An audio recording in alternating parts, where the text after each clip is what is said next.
Cool. So just to get started, Salesforce runs the world's biggest enterprise search engine. And today I'm going to share a little bit about what we've learned about enterprise search, how it differs from consumer search, and talk a little bit about how enterprise challenges are different and how we've gone about solving those challenges, particularly in context of our relevance. My name is Jayesh. I run the Search Relevance group at Salesforce. And today, I'm going to use the remaining time to talk about 6 things. If we get through 5, I think that'll be great. I'm going to talk about how enterprise search is different, sort of describe what the enterprise findability challenge is, talk a little bit about some simple methods we're using on relevance given the time, and learning to rank algorithms to drive relevance forward. And then I'm going to talk a little bit about how relevance models are being deployed in Solr today.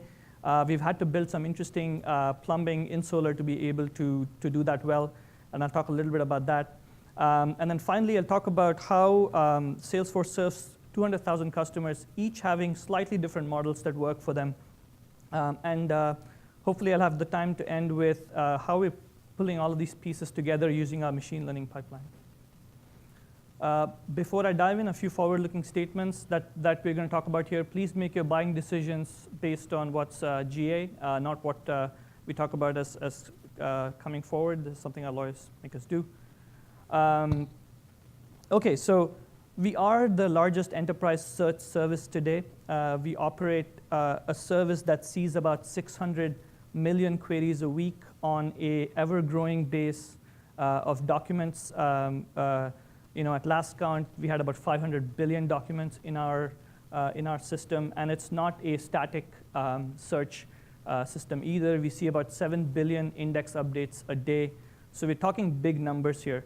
That having been said, what's the problem we are trying to solve? Why do we see these big numbers? What's our sort of general vision? Our vision is to empower enterprise users, particularly the users that use Salesforce, with an intelligent, fast, and powerful search. There are 3 constituents within Salesforce that use search.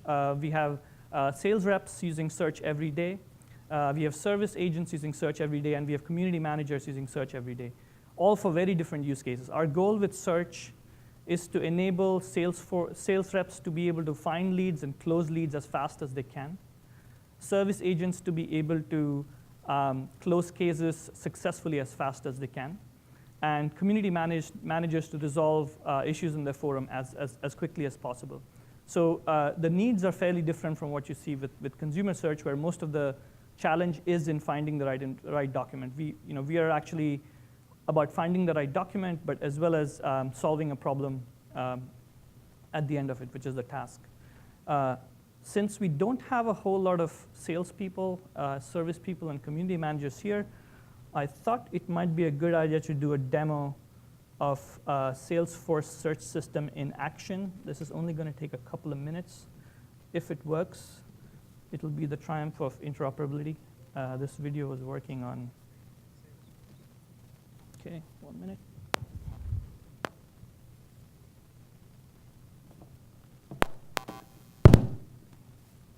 And often, the easiest way to find it is with a search.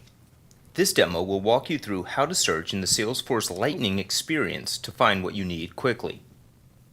OK, I guess you're not seeing this. OK.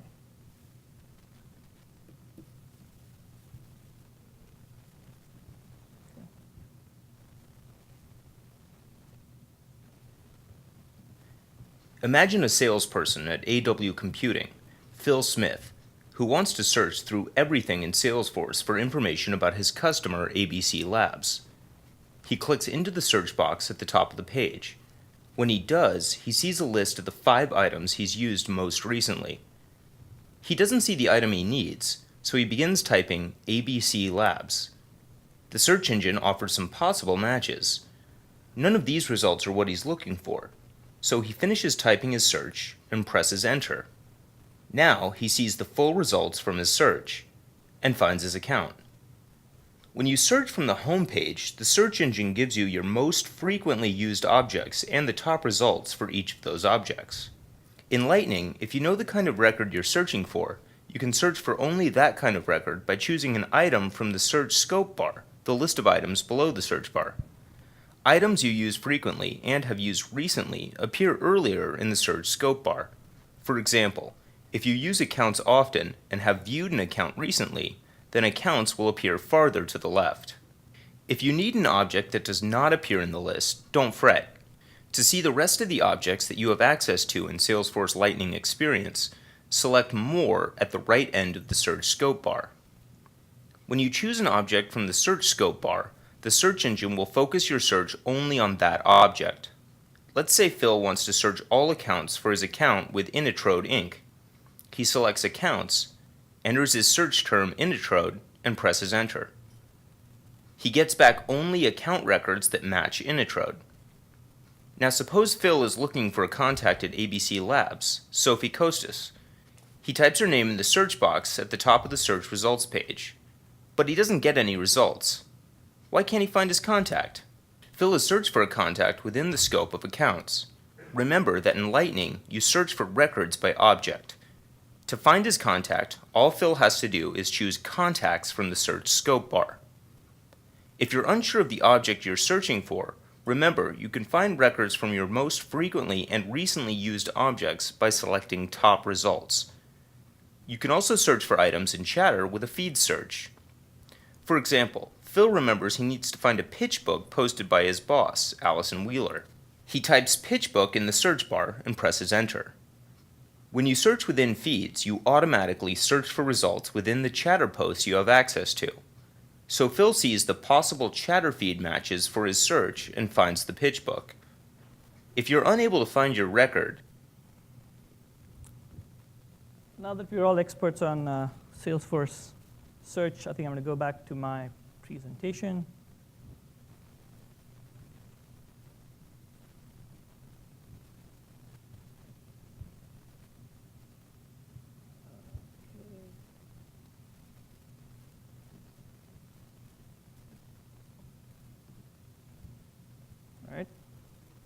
All right. Let me walk you through a few dimensions on how search is different within the enterprise now that you guys have seen the demo. There's essentially three big challenges we deal with which consumer search engines do not. One is the diversity of data. As you've seen, there is search that needs to span structured entities in the form of accounts, contacts, and leads which come from the database. It needs to be as good as Google with unstructured data in the form of documents that are either case articles or knowledge-based articles. And it needs to be as good as Facebook when it comes to feed search. And that's a huge challenge from a sort of a data diversity standpoint, in addition to being able to support people search and so on. That's the first challenge. The next big challenge is that, like I said before, a lot of search is task-based. There is an end result to this from a perspective of finishing a transaction. And these take several different forms as well. The intention that we are able to discover from search activity as well as context can be very different. For example, if you're a search agent exploring a community forum to educate yourself, you're looking for recall. Same search agent looking for a case similar to the one he's assigned to when he's on a call with a customer requires precision. Same with the sales rep. You could be looking for an account to call, precision. You could be looking for contacts within a certain geo because you're driving to Pennsylvania, recall. These are a diversity of intention, but perhaps the hardest problem for enterprise search is that every customer is different, and one ranking model just does not fit all. This is going to take some explaining. I'm going to explain this chart in just a second with an example. So consider that you are a customer using Salesforce, and you're trying to search for tickets. What we've noticed is that when we make ranking changes based on a certain field, let's say open tickets, a lot of customers are happy when we rank open search results over the closed results. However, there's a bunch of customers that actually have the exact opposite experience, perhaps because they're using open tickets in a way that's different from the first customer.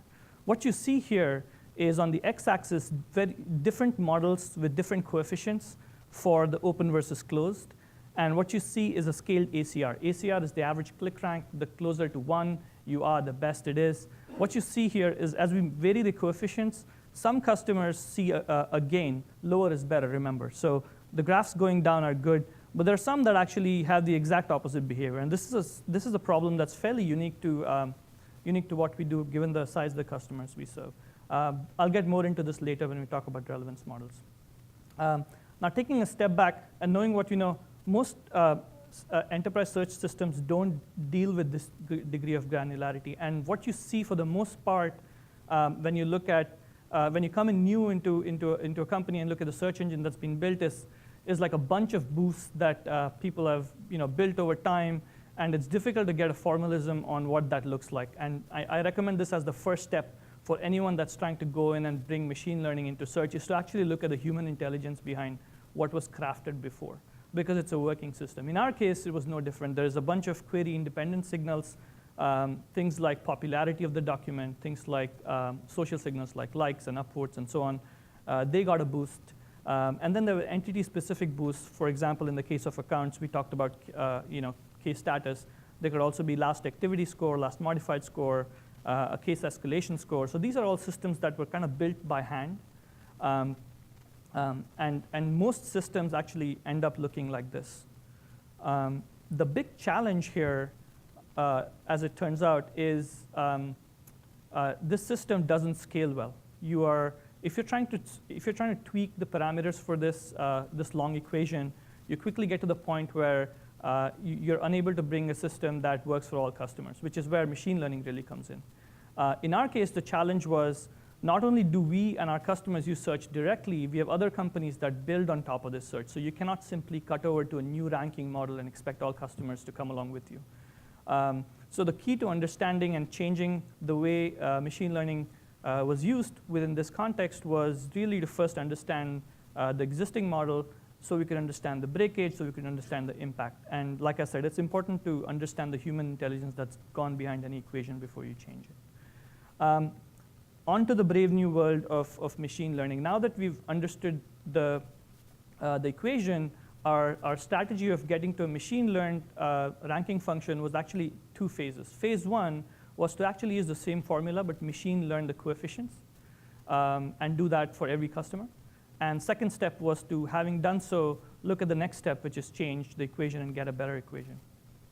I'll talk a little bit about how we've done that, but basically the big idea is to use the wisdom of the crowds in the form of click ranks. So if you type in a search query, you get a bunch of results coming back to you. A click on the third result is a positive signal that the query document pair is a good match. The fact that you didn't click on the first two is also a good signal, although a negative one. And that's what we use to build a model, as I'll get into later.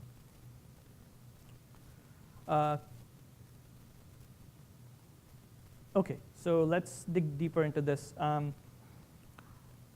This is the master relevance equation, and the goal is to learn a simple linear function based on queries and clicks. How would we go about doing that?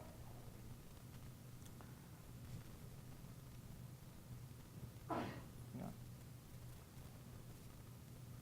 OK, thank you. OK, so the problem of ranking in this case, the simplest case, is reduced to a supervised learning problem, where I'm going to take an example of a bunch of queries and documents, and you could have many features for that query document pair. I'm only going to choose two. As an illustrative example, the doc PV, which is basically the popularity of the document independent of the query, and the score, which is basically a cosine distance between the query and the document. So what you're modeling here is, what you have here is features, which is doc PV and score. And if a user clicks, we say that's a click and record a 1, otherwise we record a 0. With this simple system, what you can do is, using a fairly simple logistic regression model, you can actually compute a formula like the one you see there, which essentially tries to predict the probability of a click given a doc PV and a score. So this is as simple as it gets, but it gets us to the point where we have a relevance equation that can be learned across many different customers, because we have this data readily available to us in the form of clicks from users as they use the system. So we are done, right? I mean, we have a great relevance equation, and so we should be good to go. But turns out that is not the case. There's a big thing that's missing here. And what's missing is this notion of positional bias in search engines. Fancy way to say that if you type a query, you get a bunch of results back, do you click on the first result because it's a relevant document, or do you click on it because it was shown first? So essentially, what you need to do is be able to separate out the probability of a click because the document is relevant from the probability of the user examining the document given its rank. So essentially, there are two probability functions to learn. The first one's useful. We're going to use it as you'll see shortly. But then we modify the model just so that it looks like that. Same table with one difference. We flattened out the results. For a given query, what you see here is the doc PVN score for the first document that matched, second, third, fourth, and fifth. They've been flattened out. And the last is not a click anymore. It's the rank. So in this case, what you'll see is 5 results where 1, 2, 3, 4, 5 results came back, and the first one was clicked in the first row, and the fourth one was clicked in the third row. So this is now the training set that's been modified from the previous one. It takes into account an implicit signal, implicit meta signal, which is the click rank, essentially. With this as base and what we've done before with the logistic regression, what we do next is build a fairly simple neural network, 2-layer neural network. And the way this works is every result gets fed into a set of 3 nodes. Actually, it's n nodes. The number 3 is because we assume there's 3 features that we gather for every query document pair. The thing to note here is that each one of these sets of 3 nodes actually share the same weight. And the thing that's different is the bias, the B1, B2, B3, B4, which actually doesn't apply at the lower level. It applies at the higher level. And I'll explain what that means. So the first part of this is identical to what we saw before. We learned the coefficients for all the features, and we share all those coefficients across result 1 through result 5. What the top node gives you is the probability of a click on a given position. So unlike the previous model, which gives you a probability of click period, this gives you the probability of a click on a certain position. And because this is a sum of probabilities, we then add a softmax layer, which essentially makes sure that the sum of the probabilities is between 0 and 1. It's actually 1, I'm sorry.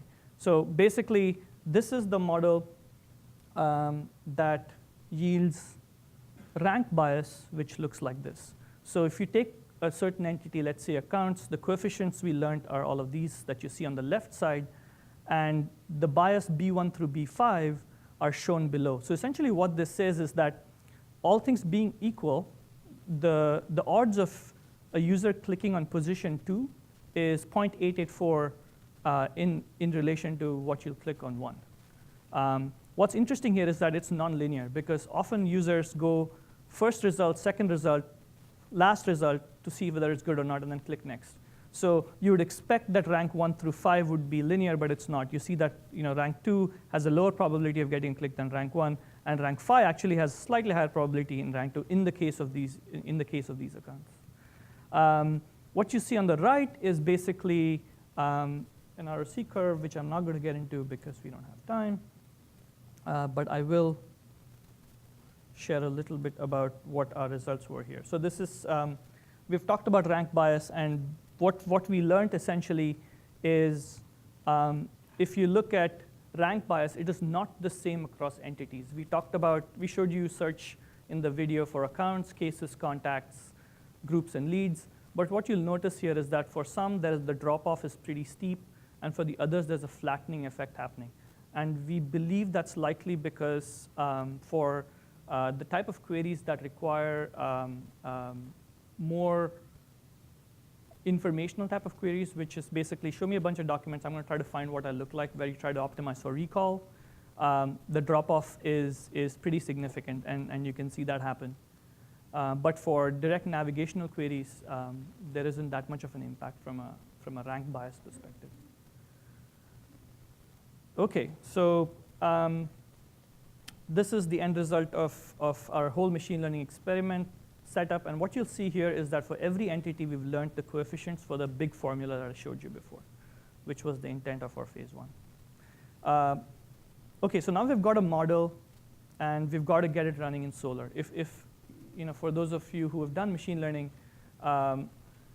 if you're doing a machine learning function to predict a value, it's fairly easy to deploy it. You make a service, you make that service available to your runtime system, or you put it in a database, and your runtime system pulls from the database. Not so with search. You've got to find a way to actually plug your models into Solr so that they're usable. What we've done, and I urge you to go to a talk tomorrow from Amar and Joe, who are also in the search relevance team, if you want to know the details of the system. But we've designed a representation mechanism for getting models to be described declaratively within Solr. And we've built an engine that then interprets that model, converts that into function boosts automatically. The big value here, of course, is that we've got one single model, and it's shareable across kind of all of your systems. It could be a system that generates this model, which is our offline machine learning framework, which comes up with this model. You could use the same JSON structure to then run an A/B experiment, and when that's successful, take that and run and deploy it in production. So this is a very powerful system that we've built that has helped us scale our A/B testing and model building. OK, I promised I'd get back to this unique problem we have with customers and customers not behaving the same way. What you see here is that customers cluster into 3 different buckets based on how they behave to changing coefficients. The green args are ones that are hurt by increasing the coefficients. Blue are hurt by decreasing the coefficients, and there are some that do both. So what this tells you is not only do you need a single mechanism to describe models in Solr, but you need to be able to stripe them. You need to be able to stripe them by entity. You need to be able to stripe them by org. And you need to be able to learn each of them, A/B test each of them before you put them into production. OK, so now that we've got the model, now that we have the way to ship the model into production, how does this whole process kind of hang together? How do we actually make all of this work? We have a system that pulls logs daily. These are click logs, users searching, clicking on results, query document pairs, Lucene scores. All of these things are being pulled into our model building infrastructure, which is built on Spark. Model building infrastructure takes the model, takes the logs and builds the model based on what we talked about. There's more sophistication as more signals come in. Once we've built the model, it's spit out as the JSON file we talked about. That's the RMD you see in this picture. Once the RMD is in place, we push that into an evaluation a setup, which essentially runs A/B tests on our production system. And once we see good results, we ship them to deployment. That's our offline sort of machine learning framework, and the output of which is models that run in production.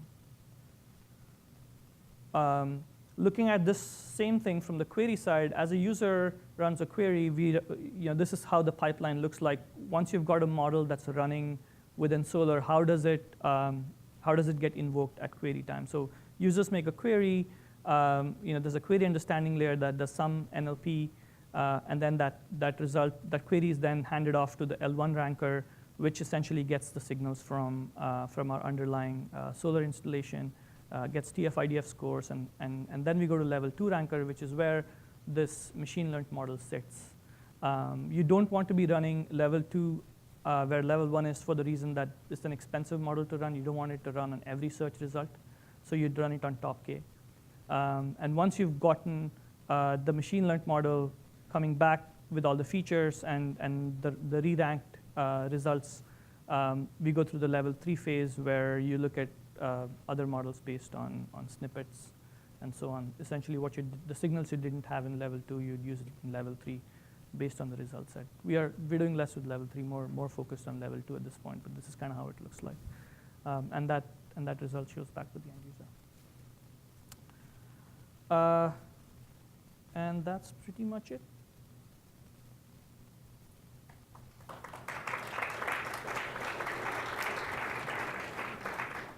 think we have 4 minutes for questions. And I know there's a lot we've talked about, so I think happy to take any. It sounded like, so one question I had is, did you guys get to a point where relevance was reasonable enough so that you could do rank to rank? Because I feel like, I've heard, in my experience, sometimes if you just have absolutely terrible relevance, you just follow where people click. Sometimes it actually creates negative biases. And you work to get your top 10, top 500, or whatever, good enough to for traditional means. Yes, I think that's a really good question. You don't want to start off with a machine learned relevance equation for the reason that oftentimes you don't have the click data to actually build a nice model. So this is not, it's not very wise to riff on handcrafted models that work really well in production, and they give you a great head start and good clean data that you can then use to scale it out.